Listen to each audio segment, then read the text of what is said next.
warahmatullahi wabarakatuh. Waalaikumsalam warahmatullahi wabarakatuh. Bagaimana kabar hari ini anak-anak? Baik. Alhamdulillah Rabbil Alamin. Oke, sebelum kita mulai pelajaran, mari kita bersama-sama membaca surah Al-Fatihah. Semoga dalam proses belajar kita hari ini senantiasa kita berada dalam lindungan Allah Subhanahu wa taala. Al-Fatihah, mulai. Bismillahirrahmanirrahim. Alhamdulillahirabbil alamin. Arrahmanirrahim. Maliki yaumiddin.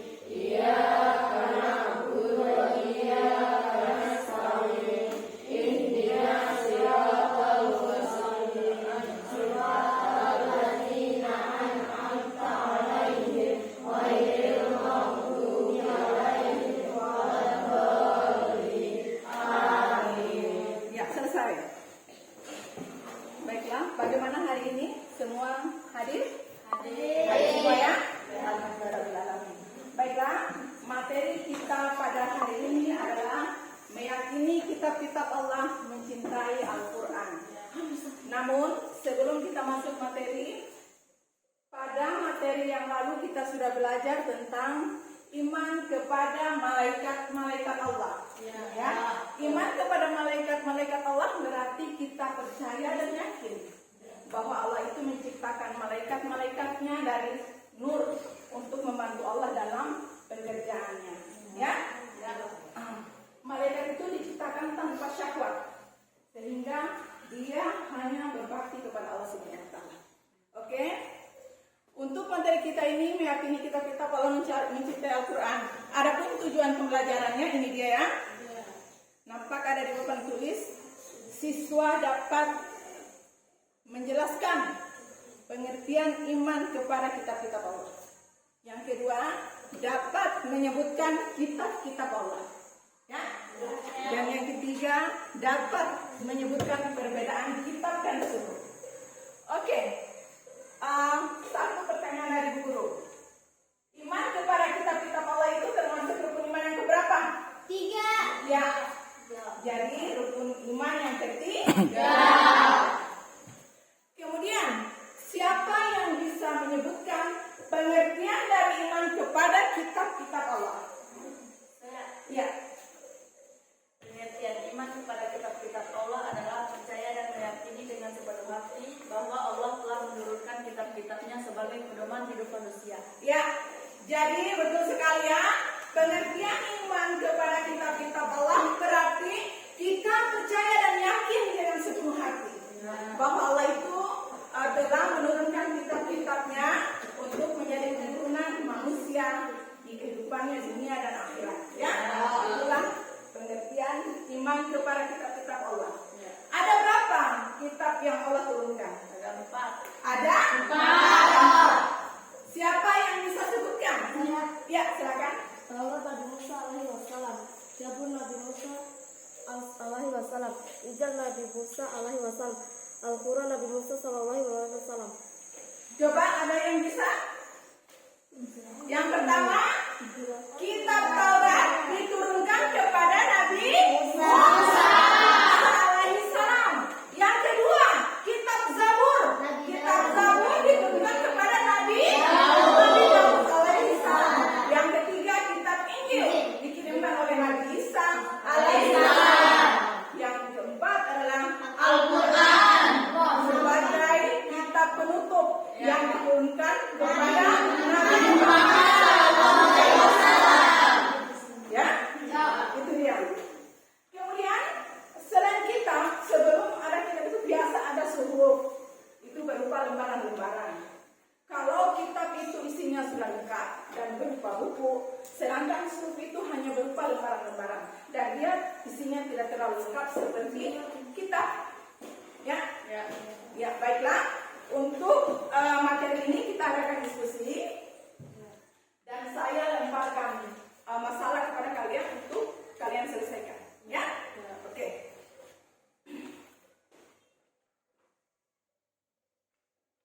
Jadi masing-masing kelompok harus bisa kerjasama. Ya, yang punya masalah, tulis saja tuan. Karena satu orang satu presentasi.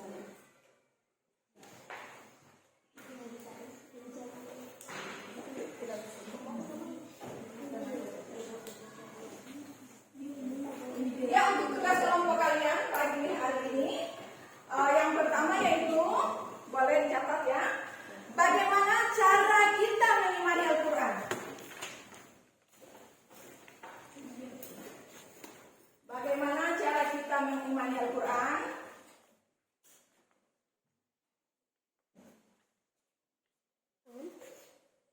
Yang kedua, bagaimana cara kita mengimani kitab-kitab yang sebelum Al-Quran? Kitab-kitab terdahulu sebelum Al-Quran ya, yang sudah Ibu jelaskan tadi, kitab Taurat, Zabur, Injil. Ya, bagaimana cara kita mengimani itu?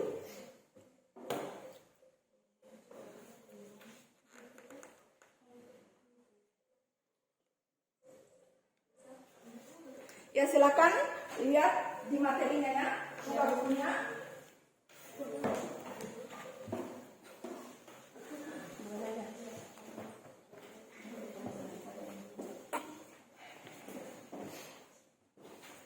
Mana buku materimu? Baik, ini mau dulu.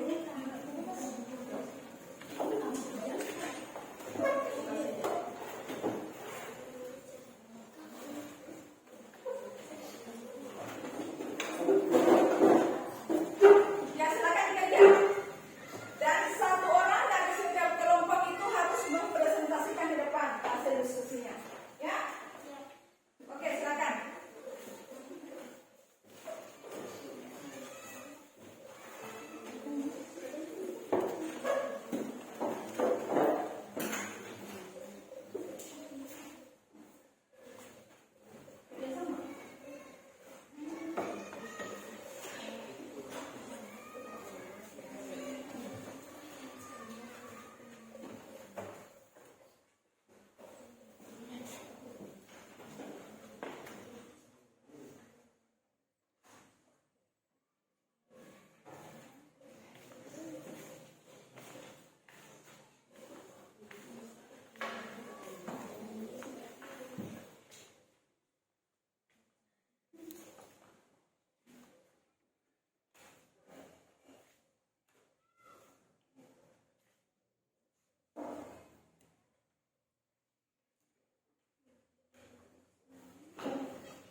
Kerjasama, yang baik. Ya.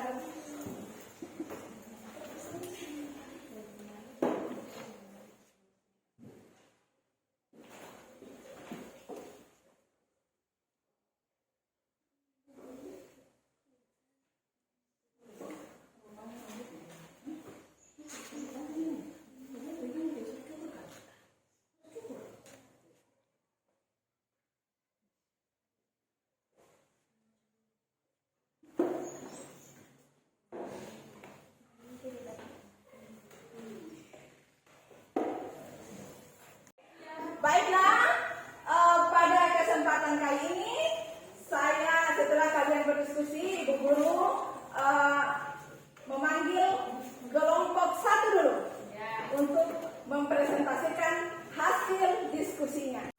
Ya? Diberikan kesempatan. Oke, silakan kelompok satu. Assalamualaikum warahmatullahi wabarakatuh. Terima kasih atas waktu yang telah diberikan kepada kami kelompok 1 untuk mempresentasikan hasil diskusi kami. 1. Bagaimana cara kita mengimani kitab Al-Quran?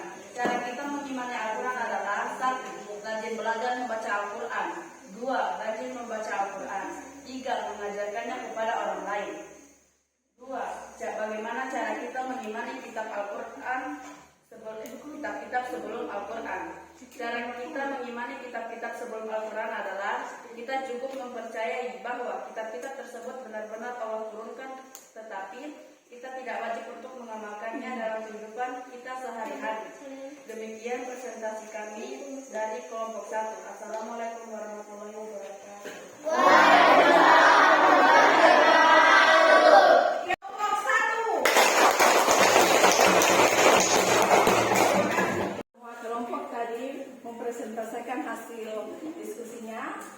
alhamdulillah semua bisa menjawab dengan baik dan benar, ya. Bahwa setiap manusia, setiap orang berhak mengeluarkan pendapatnya, ya. Itulah tujuan dari sebuah diskusi dan kita harus menghargai itu, ya. Baiklah, pada materi kita kali ini Ibu dapat menyimpulkan, ya, kita dapat menarik kesimpulan bahwa Allah itu menciptakan kitab Al-Quran, ya, kitab Al-Quran sebagai kitab penutup. Al-Quran diciptakan Allah itu sebagai penyempurna, ya, sebagai penyempurna dari kitab-kitab sebelumnya. Kenapa? Karena kitab-kitab sebelumnya itu hanya berlaku pada zaman itu saja. Karena isi dari kitab itu tidak lengkap, tidak selengkap seperti Al-Quran.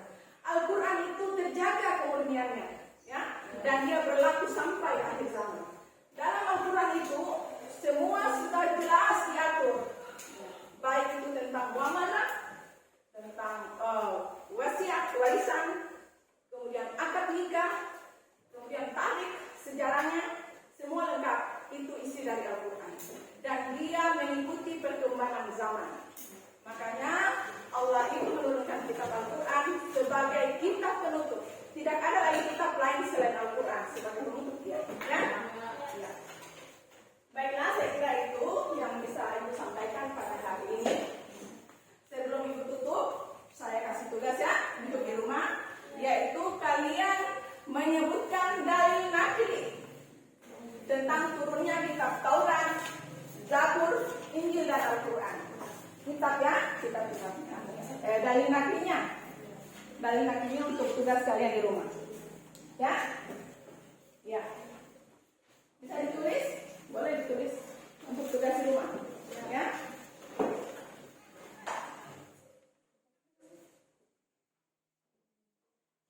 Sebutkan dalil nakli tentang turunnya kitab Taurat, kitab Zabur, kitab Injil, dan kitab Al-Quran.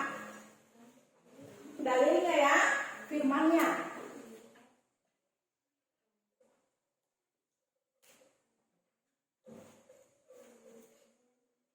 Ya.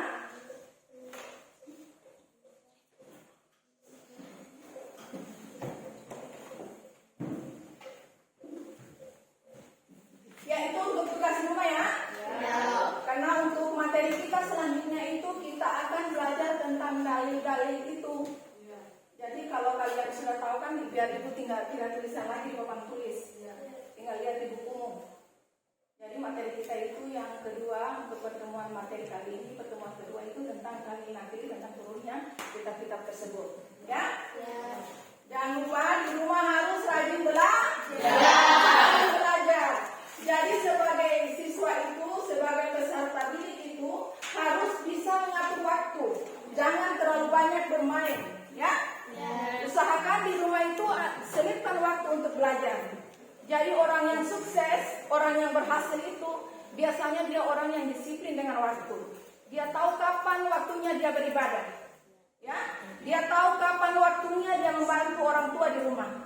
Kemudian dia tahu kapan waktunya untuk belajar sebagai kewajiban dia seorang siswa. Kemudian kemudian yang keempat yaitu dia tahu bagaimana kapan dia bermain, ya. Jadi jangan waktu itu terbuang sia-sia hanya untuk bermain. Sempatkan waktu untuk belajar. Ya. Belajar itu tidak perlu kita menghafal, tidak perlu. Kalau kita menghafal itu gampang hilang dari memorinya kita. Cukup kita pahami apa yang kita pelajari. Ya. Tidak menutup kemungkinan salah satu di antara kalian ada yang menjadi dokter. Amin, ya? Amin kan? Amin. Ya. Ada yang menjadi polisi. Amin. Ada menjadi bidan. Amin. Mungkin ada salah satu di antara kalian yang menjadi istrinya bupati. Amin. Ya, kita aminkan. Jadi itu dia. Jadi semua punya kesempatan untuk belajar. Jangan sia-siakan waktu itu. Ya. Orang tua boleh kita jadi petani. Bukan halangan kita untuk menjadi orang yang sukses. Banyak anak petani yang sukses. Ya? Jadi itu bukan halangan untuk kita menjadi sukses. Siapa yang mau angkat derajatnya orang tuanya kita kalau bukan kita anaknya, ya? Itu dia. Makanya orang tua sekalipun susah hidupnya tetap dia kasih sekolah kalian anak-anak. Untuk apa? Kalianlah yang akan menjadi teladan bagi orang lain. Itu harapannya, ya? Tentunya itulah tolak ukur kesuksesannya orang tua. Suksesnya orang tua adalah suksesnya anak-anaknya, ya? Baiklah, demikian materi kita untuk hari ini. Mudah-mudahan ada manfaatnya bagi kita semua, ya. Sebelum Ibu tutup, kita sama-sama berdoa. Semoga kita senantiasa berada dalam lindungan Allah Subhanahu wa Ta'ala. Berdoa dimulai. Bismillah.